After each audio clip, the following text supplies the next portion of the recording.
হ্যাঁ, খবরটা পেয়েও আমিও ঘটনাস্থলে আসি। বিষয়টা হচ্ছে যে এই যে ক্যানিং এর পশ্চিম বিধানসভায় যে রায়বাগানী হাই স্কুল, একটা স্বনামধন্য হাই স্কুল আপনারা জানেন, সেই হাই স্কুলের মাঠেই আমরা দাঁড়িয়ে আছি। আর তার ঠিক মাঠের শেষ প্রান্তে একটা পুকুর ছিল, সেই পুকুরটাকে পরেশরাম দাস আর তার সহযোগিতায় তৃণমূলের যে সমস্ত দুষ্কৃতীরা ছিল, এখানে জয়ন্ত ঘোষ থেকে শুরু করে বাবলু লস্কর থেকে শুরু করে উদয় নাইয়া, তার বউ পঞ্চায়েতের মেম্বার, হ্যাঁ, আকাশ নন্দী, হ্যাঁ, দোলো, এরা বেশ আরো কিছু নাম আমি সবার বলছি না, আলাদা আলাদা করে, সৌভিক হালদার মেম্বার, এরা এই জায়গাটায় মাটি ফেলে, পুকুরটাতে ভরাট করে। পুকুর ভরাট করা বেআইনি। তারপরে এই স্কুলের জায়গার উপরে তারা এই বেআইনি ভাবে এই নির্মাণ করে, এই দোকানগুলো তৈরি করে। স্কুল কর্তৃপক্ষ এবং স্কুলের ছাত্ররা বারবার বারণ করা সত্ত্বেও বা বাধা দেওয়া সত্ত্বেও এই নির্মাণ তৈরি করে এবং স্কুলের ছাত্রদেরকে সেই সময় মারধর করে। তাই আজকের সরকার পালাবদলের পরে এই জায়গাটাকে দখলমুক্ত করার জন্য বিভিন্ন জায়গায় চিঠিচাপাটি করার পরেও, স্কুল জানানোর পরেও তারা কোনো পদক্ষেপ নেয় না। বাধ্য হয়ে স্টুডেন্টরা এই জায়গাটাকে ভাঙচুর করে। এটা ভাঙচুর করার কারণ ছিল যে আমাদের স্কুলের মাঠ দখল করে দোকান করা হয়েছিল। এর জন্য আমরা স্কুল কর্তৃপক্ষকে জানিয়েছি, প্লাস আগে যখন পার্টি ছিল তাদের নেতৃত্বে এই দোকানটা প্রতিষ্ঠিত হয়েছিল। জয়ন্ত ঘোষ, জয়ন্ত ঘোলই, দোলো, এছাড়াও আরো অনেকে ছিল তৃণমূলের নেতৃত্ব, সৌমিক হালদার। এবার এই নিয়ে আমরা বলাতে আমাদের মারধর করেছে এবং আমাদের ফোনও কেড়ে নিয়েছিল। এবারে তো এর জন্য আমরা রাস্তায়ও বসেছিলাম। এবারে কোনো কিছু আমাদের কথা না শোনায় দোকানটা আমরা নিজের ইচ্ছা ভাঙি। আমরা দীর্ঘদিন ধরে আগেও এরকম দখল করা হয়েছে, পুকুর ভরাট করা হয়েছে। আমরা এই মাঠে খেলতাম, স্কুলের মাঠে খেলতাম, অ্যানুয়াল স্পোর্টস থেকে যে কোনো প্রোগ্রাম হয় এইটুকুনি জায়গার মধ্যে, এই জায়গার মধ্যে আমাদের বিভিন্ন কিছু হয়, কিন্তু সেগুলো আমরা করতে পারি না। এই পুকুর তার কারণে যে ভরাট করা হয়েছে, দখল করে রেখেছে। আমরা আগেও বলেছিলাম, স্কুলের টিচাররা আমরা বলেছিলাম, কিন্তু কোনোভাবে শোনা হয়নি। তৃণমূলের যারা মানে এখানকার যারা লোকজন, তারা এখানকার দখল করে রেখেছিল। না। হ্যাঁ, আমরা জানিয়েছিলাম। আমরা স্কুলের হেড স্যারকে, মানে স্কুলের টিচারদেরকে অ্যাকচুয়ালি জানিয়েছিলাম। তারপরে সেরকম মানে স্কুলের টিচাররা কোনো পদক্ষেপ নিতে পারেনি, কারণ এরা যেহেতু ক্ষমতায় ছিল, তাই জন্য এটা কোনো মানে কিছু করতে পারেনি। তাই জন্য আমরা আজকে বাধ্য হয়ে এটাকে ভাঙচুর করলাম। হ্যাঁ, আজকে দেখলাম স্কুলের ছাত্ররা এই যে কতগুলো দোকান ভেঙে দিল।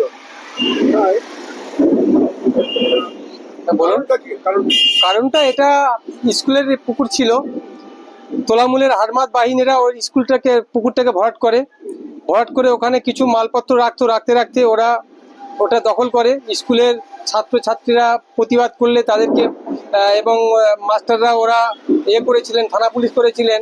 যেসব ছেলেরা কিছু ছেলে গিয়ে থানা পুলিশে সাক্ষী দিয়েছিলেন, তাদেরকে প্রচুর মারা হয়েছে।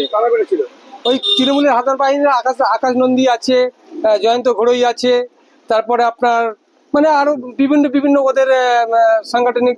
এর মধ্যে বলি তো আমাদের পরেশ দাস, উনি হচ্ছে শেল্টার দেওয়ার মালিক, উনি করিয়েছেন। উনি না বললে তো কেউ করতে পারে না। কারণ পরেশ দাস আমাদের পশ্চিম বিধানসভার এমএলএ ছিলেন, এখনো আছেন। যাই হোক, তখন ওদের সময় ছিল, তখন তো কেউ ওদের কাছে প্রতিবাদ করে কেউ মানে মার পেত না, সবাইকে পিটতো, মানে এরকম কি প্রাণনাশেরও হুমকি দিত। মাস্টারদেরও দিয়েছিলেন, তাই জন্য মাস্টাররা পিছিয়ে গিয়েছেন। তা ওরা দোকানটা কিছুদিন স্থগিত ছিল, আবার মাস্টারদের প্রাণনাশের হুমকি দিয়ে কেস তুলিয়ে আবার ওরা দোকানটাকে কমপ্লিট করে নিয়েছে।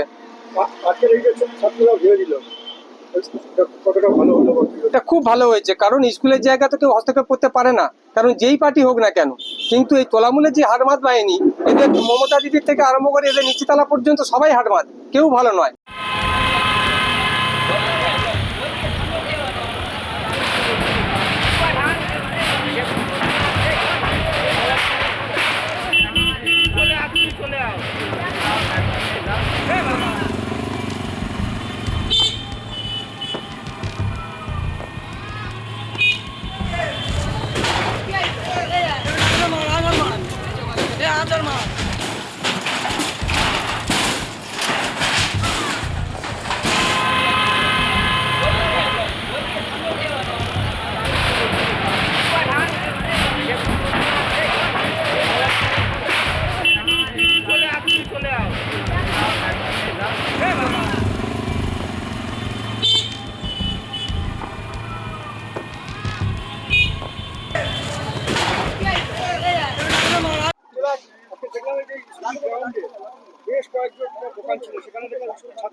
হ্যাঁ, খবরটা পেয়েও আমিও ঘটনাস্থলে আসি। বিষয়টা হচ্ছে যে এই যে ক্যানিং এর পশ্চিম বিধানসভায় যে রায়বাগানী হাই স্কুল একটা স্বনামধন্য হাই স্কুল আপনারা জানেন, সেই হাই স্কুলের মাঠেই আমরা দাঁড়িয়ে আছি।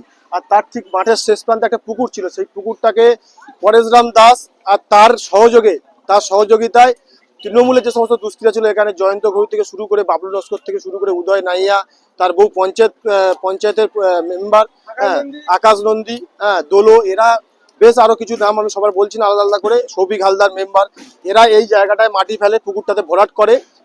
ভরাট করা বেআইনি, তারপরে এই স্কুলের জায়গার উপরে তারা এই বেআইনি ভাবে এই নির্মাণ করে, এই দোকানগুলো তৈরি করে।